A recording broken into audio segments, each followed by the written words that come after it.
আমরা এখন যেরকম জীবিত এরকম নয়, বারজাকি জগতের জীবিত। তিনি ইন্তেকাল করেছেন, মৃত্যুবরণ করেছেন নিঃসন্দেহে। তিনি বারজাকি জগতে চলে গিয়েছেন, কিন্তু সেই জগতে তিনি জীবিত।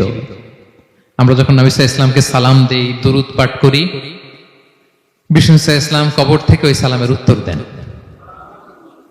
আল্লাহ তাআলা ওনার রূহটাকে ফিরিয়ে দেন, উত্তর দেন। সাহাবারা বললেন, ইয়া রাসূলুল্লাহ, কিভাবে আপনি উত্তর দেন? আপনার দেহ মাটি খেয়ে ফেলবে না? রাসূল সাল্লাল্লাহু আলাইহি ওয়াসাল্লাম বললেন, ইন্নাল্লাহা তাবারাকা ওয়া তাআলা হাররামা আলাল আরদি আজসাদাল আম্বিয়া। আল্লাহ তাআলা নবীদের দেহকে নষ্ট করা মাটির জন্য হারাম করে দিয়েছেন। কোন মাটি কোন নবীর দেহকে টাচ করতে পারে না, নষ্ট করতে পারে না। নবীরা কবরে জীবিত, সেখানে সালাত আদায় করে, তাদেরকে স্পেশাল রিজিক দেয়া হয়। এটাকেই বলা হয় হায়াতুন নবী। তিনি বারজাকি জগতে জীবিত।